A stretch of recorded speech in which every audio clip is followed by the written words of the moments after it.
विद्यार्थी मित्र या चॅनलमध्ये तुम्हा सर्वांचं स्वागत आहे. मित्रांनो, आज आपण इयत्ता 7वीचा इतिहासाचा 13वा धडा महाराष्ट्रातील समाज जीवन याचा स्वाध्याय बघणार आहोत. मित्रांनो, अजून जर तुम्हाला कोणते व्हिडिओ हवे असतील ना, तर मला कमेंट बॉक्समध्ये कळवा, म्हणजे मी ते व्हिडिओ तुम्हाला लवकरात लवकर देण्याचा प्रयत्न करेन.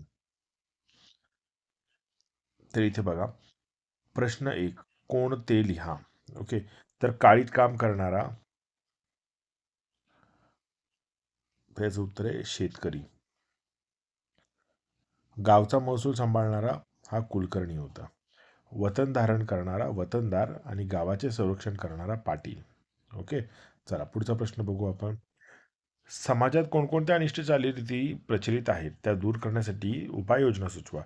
समाजात शकून अपशकून मानणे, शुभ कार्यासाठी मुहूर्त पाहणे, जन्मसंस्कार तसेच मृत्यूसंस्कार विधी करणे, नवस करणे, वंश वाढवण्यासाठी मुलाचे महत्त्व व मुलीला परक्याचे धन समजणे, दूध दही तुपाने देवांचा अभिषेक करणे, जात व धर्मभेद पाळणे, आंतरजातीय विवाहांना प्रतिबंध करणे इत्यादी अनिष्ट चालीरीती प्रचलित आहेत. प्रश्न 3, तुमच्या परिसरात कोणकोणते सण व उत्सव साजरे केले जातात याविषयी सविस्तर टिप्पणी तयार करा. तर 1, गणपती उत्सव हा देखील सार्वजनिक उत्सव आहे. 10 दिवस दररोज वेगवेगळे कार्यक्रम व स्पर्धा घेतल्या जातात. नवरात्रात दुर्गादेवी बसवल्या जातात. हा उत्सव सार्वजनिकरित्या साजरा केला जातो. 9 दिवस मोठ्या आनंद व जल्लोषात हा उत्सव साजरा केला जातो. 9 दिवस गरबा खेळला जातो. नवीन ड्रेस घालतात, गोड पदार्थ केले जातात, उटणे लावून आंघोळ करतात, दिवाळीला वेगवेगळ्या प्रकारचे फटाके फोडतात. 4, दसरा या सणाला आपट्याच्या झाडाची पानं सोने म्हणून वाटतात. या मोठ्या माणसांचा आशीर्वाद घेतला जातो. होळी या सणाला होळी पेटवली जाते व पुरणपोळीचा नैवेद्य केला जातो. रंगपंचमीला रंग खेळतात, घरी गोडधोड केली जाते.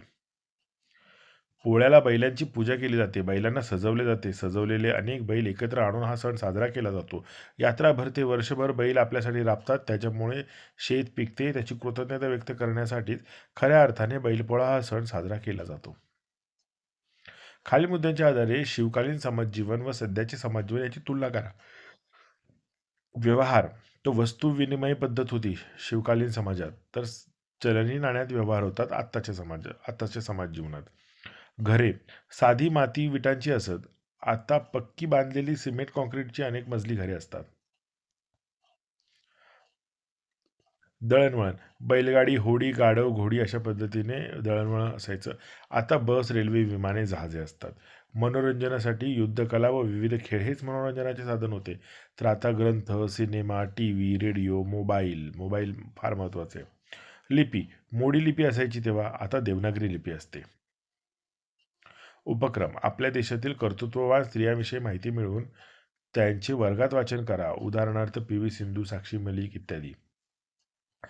मित्रांनो, हा व्हिडिओ आवडला असेल तर नक्की व्हिडिओ लाईक करा आणि असेच व्हिडिओ पाहायचे असतील तर आपल्या चॅनलला सबस्क्राईब करा.